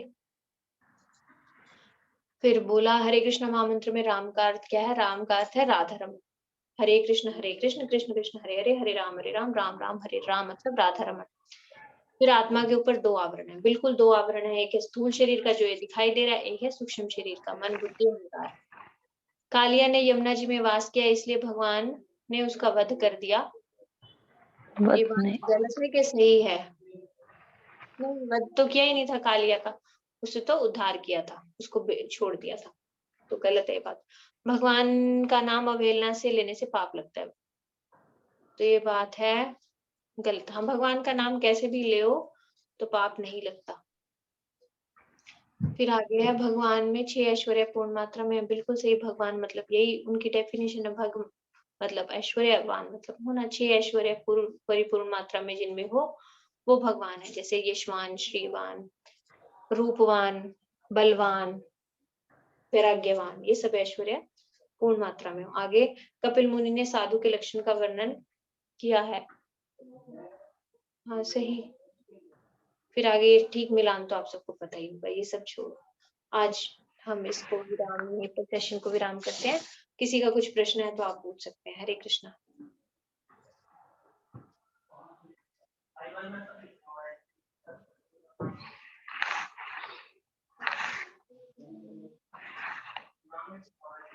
हरे कृष्णा। आपका में से किसी का कुछ प्रश्न है तो आप पूछ सकते हैं। हरे कृष्णा मैया। हाँ जी बेटा बोलो। मैया मेरा है ना फर्स्ट क्वेश्चन जो था ना अभी ये टेस्ट वाला, इसमें मेरे को हाँ। थोड़ा सा डाउट है। जैसे अजामिल ने भगवान की सांकेतिक भक्ति की और फिर मतलब भगवान ने उसका उद्धार किया, फिर उसको मतलब छोड़ दिया, फिर वो उसने हरि नाम वगैरह किया। तो हाँ। वैसे ही मतलब जो हस्त पद और अपमानजनक भक्ति करता है मतलब लोग, उनका भी भगवान उद्धार करते हैं क्या? सांकेतिक नाम लिया ना उन्होंने, नाम से उनको भगवान का करने का साधु संग मिला। उन्हें साधु संग मिला, क्योंकि साधु संग के बिना उद्धार नहीं होगा। साधु संग कहाँ मिला? विष्णु दूत जो है वो साधु है ना, भगवान का भगवान के साथ रहते हैं, भगवान को जानने वाले हैं। तो जब विष्णु दूतों का संग मिला तो एक किस्म से उनका साधु संग हुआ, उसके बाद उनका उद्धार हुआ। उसके बाद उन्होंने तपस्या करी, तपस्या मतलब साधन भजन किया, फिर उनका उद्धार हुआ। ऐसा नहीं कि उसी टाइम हो गया, ये बात ध्यान रखना। ये वाला तो मुझे समझ आ गया, बट जो ये हास्य पद और अपमानजनक है, इसमें कैसे मतलब उद्धार करते हैं भगवान, ये मेरे को जानना था। इसमें करते हैं? इसमें भी चित्तवृत्ति ही भगवान शुद्ध करते हैं।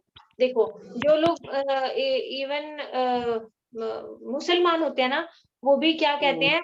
हराम बोलते हैं। हराम है ना ये, तो हराम का भी राम भगवान ले लेते हैं कि राम तो बोल रहा है। उस राम के द्वारा ही जितना वो हराम हराम बोलता जाएगा, ज्यादा उसने बोला तो उसका चित्तवृत्ति थोड़ी सी शुद्ध होगी, तो उसको अगले जन्म में ऐसे कोई सदगुरु का चरण आश्रय मिलेगा, कोई ऐसा वैष्णव परिवार में यदि जन्म मिलेगा, धीरे धीरे वो आगे बढ़ेगा। सब भगवान का नाम बिल्कुल ऐसे ही समझना, अग्नि के समान है। जैसे अग्नि में जानबूझकर हाथ धो या अनजाने में जलाएगी ना, इसी तरह भगवान का नाम चाहे जानबूझकर लो चाहे अनजाने में लो, उसका फल जरूर मिलेगा, कुछ ना कुछ मिलेगा ही मिलेगा। अगर आपने संसार मांग लिया हरे कृष्णा दीदी, शरीर अजामिल के प्रसंग को तो बहुत आता है, तो हमने कहीं ये भी पढ़ा था दीदी कि वो उनके गांव में कोई आए थे साधु संग वो करने के लिए, तो वहां से उन्होंने उनके बच्चे का नाम नारायण रखने का आइडिया जो उन साधु सन्यासी लोगों ने ये भागवत का नहीं है, ये भागवत में कहीं नहीं लिखा। हमारे गुरुजी भी मना करते हैं, और भागवत खुद से पढ़ो आप, ये भागवत में कहीं नहीं है। जो नारायण लिखा उन्होंने उनके पूर्व जन्मों की सुकृति थी, वो ब्राह्मण हाँ वो भी ठीक है, सुकृति की वजह से भी वो थोड़ा सा ऐसा हो जाता है। ठीक है, हाँ ये भी सही है बात। उन्होंने पहले भक्ति कर रखी थी ना, तो वो भक्ति का वो नष्ट नहीं होता, तो वो भक्ति के कारण संस्कार संस्कार के कारण ये ठीक है। हाँ जी दीदी। और दीदी और कोई दीदी, ये तो मैं पूछना चाह रही थी, रसिक आचार्य तो हो गए ये रूप गोस्वामी, बाकी जो सनातन गोस्वामी जी का क्या है वो भी बता दीजिए, और ये रघुनाथ जी क्या है? सभी रसिकाचार्य हैं जो ब्रज भक्ति सिखाते हैं और करते हैं, वो सभी रसिकाचार्य। तो ये तीनों आंसर सही होने चाहिए थे ना दीदी? इसमें क्या आंसर लिखा था? इसमें आपने सिर्फ रूप गोस्वामी को ही रसिकाचार्य कहा है, तो मैं जानना चाहती हूँ हाँ सनातन जी कौन है और रघुनाथ जी कौन है? अगर रसिकाचार्य केवल यही थे, आंसर एक यही सही था, तो बाकी दो क्यों गलत है? वो क्या है वो जानना चाहती हूँ मैं। ठीक है, इसका प्रश्न मैं क्लास में दे दूंगी, अभी मेरे को बिल्कुल समझ नहीं आ रहा किस वजह से ये क्वेश्चन पूछा गया। ऐसा हो सकता है कि रस के ग्रंथ रूप गोस्वामी ने लिखा, तो इसलिए रसिकाचार्य उनको बोल दिया गया, ये मैं पूछ के बताऊंगी। ब्रज भक्ति तो तीनों ने की है। ठीक है कृष्णा माता जी, हरे कृष्णा। हाँ जी दीदी, हरे कृष्णा। मैं चंपक लता देवीदास बोल रही हाँ हूँ। जी दीदी, राधे राधे, धन्यवाद प्रणाम, राधे बोलिए। राधे। माता जी मेरे आपने 4 प्रश्न गलत किए। एक तो चलो ये रूप गोस्वामी का समझ आ गई कि गलत किया आपने। दूसरा आपने हाँ जी। राधा रमन का गलत किया कि वहाँ कौन सा राधा रमन? हाँ राधा रमन, तो वहाँ हमारे इस्कॉन में बताते हैं हाँ कि जी। ये जो हरे कृष्णा कृष्णा कृष्णा हरे हरे राम राम राम 2 तरह का वो बताते हैं। एक तो वो सीताराम बताते हैं पिछले का, हाँ जी। हाँ जी। राधे कृष्णा है और सीताराम है। और एक बताते हैं कि वो जो जगन्नाथ जी हैं राम हैं, बलराम जी हैं। ये रॉन्ग है दीदी, ये रॉन्ग कंसेप्ट है, क्योंकि क्योंकि राधा रमन तो कहीं नहीं आता, राधा रमन हमने कभी नहीं सुना। ये मैं हमारे अपने गुरुदेव गुरु ने, जी से पूछूंगी। हाँ आप अपने गुरुजी से पूछ लेना। नहीं और उनसे मैं पूछो। इसका, ठीक है, हमारे में यही बताया गया। देखिए दीदी, इसमें इसमें रस की दृष्टि से समझिए, आप किसको बुला रहे हो, राधा कृष्ण को भी बुला रहे हो और सीताराम जी को भी बुला रहे हो। 2 में से आप किसकी तरफ जाओगे? 2 को बुला रहे हो आप हरे कृष्ण मंत्र बुलाना मतलब, मंत्र करना मतलब आप किसी को बुला रहे हो जिसकी तरफ आपने जाना है, आवाज लगाना। प्रणाम कर रहे हैं ना उसको भी, बलराम जी को जैसे कर रहे हैं उनका नाम आ रहे हैं। प्रणाम करना नहीं होता, मंत्र करना मतलब उनको आह्वान करना, उनको बुलाना। तो आप बुला रहे हो, आप राधा कृष्ण को भी बुला रहे हो और सीताराम जी को भी बुला रहे हो, तो आपने जाना कहाँ चाहते हो? किसके पास जाना चाहते हो? राधा कृष्ण जी के अलग लोक है, ब्रज है, और सीताराम जी का अलग अयोध्या लोक है। आप अयोध्या में जाकर उनकी सेवा करना चाहते हो कि ब्रज में जाकर उनकी सेवा करना चाहते हो? आपका गोल क्या है? गोल पहले फिक्स होना चाहिए, उसके बाद साधन होता है। तो हमारा गोल, हम चैतन्य महाप्रभु की धारा में आए, चैतन्य महाप्रभु राम भक्ति देने नहीं आए। आप ये बात चैतन्य चरितमृत में पढ़ सकते हो। एक उनके भक्त हुए हैं, आजकल मैं अभी वही पढ़ी हूँ चैतन्य अभी मेरे चरितमृत। दिमाग से निकल गया, एक भक्त हुए हैं जो राम भक्त थे, मुरारी गुप्त। मुरारी गुप्त को उन्होंने बोला, वो श्री राम जी की भक्ति करते थे, उनको बोला कि अरे श्री राम जी से ज्यादा तो श्रेष्ठ कृष्ण भक्ति है, तुम कृष्ण भक्ति करो, कल से राम राम छोड़ो, हरे कृष्णा महामंत्र करना शुरू करो, यही सर्वोत्तम है। तो वो मुरारी गुप्त आए, मुरारी गुप्त आकर बोले, महाप्रभु मैं अपना शरीर त्यागना चाहता हूँ। बोले क्यों? बोले मैं इस शरीर से आपकी आज्ञा का पालन नहीं कर सकता। क्यों? क्योंकि मैं राम भक्ति ही करना चाहता हूँ। तो वहां पर चैतन्य महाप्रभु ने क्या बोला, मैं तुम्हारी यही निष्ठा देखना चाहता था, तुम्हारी कितनी निष्ठा है अपने इष्ट में, तो तुम जो कर रहे हो वही ठीक है। तो वो राम भक्ति यदि कोई करता है तो वो राम जी तक ही पहुंचेगा। तो आप कहाँ जाना चाहते हो ये तो आप तय करो पहले, राम जी के यहाँ जाना चाहते हो कि कृष्ण जी के यहाँ जाना चाहते हो? तो कृष्ण जी के चैतन्य जाना चाहूंगी ना। कहाँ जाना चाहोगे? कृष्ण जी के पास। तो फिर कृष्ण जी को ही पुकारो ना, फिर राम जी को कैसे पुकार सकते हैं हम? तो राधा पूरा रमन है मंत्र है राम ना, जी। नहीं मंत्र तो पूरा इसीलिए ना, हरे कृष्णा कृष्णा कृष्णा ये हरे हरे। युगल मंत्र है, युगल हाँ? मंत्र है, ये केवल और केवल युगल मंत्र है। राधा और कृष्ण जी का युगल मंत्र है। हम राधा और कृष्ण जी को ही पुकार रहे हैं और उन्हीं की सेवा में हम जाना चाहते हैं, क्योंकि चैतन्य महाप्रभु हमें अनर्पित चरम चिरात जो बोला गया है वो यही है। ये मंजरी भाव, मंजरी कभी राम जी और सीता जी के यहाँ पर नहीं हो सकती, मंजरियां केवल ब्रज में हो सकती है। तो मंजरी भाव देने महाप्रभु आए हैं और हम भी महाप्रभु की धारा में हैं। तो हम केवल और केवल राधा रमण को और कृष्ण जी को ही पुकार रहे हैं, रामचंद्र जी को नहीं पुकार रहे। ये राधा कौन रमन क्या कहता है मैं उसके बारे में कुछ नहीं बोल सकती। मैं नहीं, ये मैं नहीं उसका अर्थ बताऊंगी ना, अर्थ लिखा नहीं वो हरेक मतलब पुकारना, राधा रानी को पुकारना। चलो ठीक है, ये ठीक है। एक मेरा और प्रश्न बताओ। हाँ दो जी। जो है, दो और राधा कौन के से साथ हैं? रमन करने वाले राम होते हैं, उनको कहते हैं राम। राम माने राधा जी के साथ रमन करने वाले राम। यही तो हाँ बता राधा रही जी हूँ के दीदी, साथ आप रमन समझ करने, गए। हाँ राधा जी के समझ साथ गए। रमन करने वाले राम। हाँ ये ठीक है ये दीदी, आप ये अगला ये बोलिए प्रश्न कौन सा गलत है। हाँ ये 2 और नहीं मालूम पड़े। एक तो है नीचे बिंदियों वाला एक होएगा, और चौथा कौन सा मेरा गलत?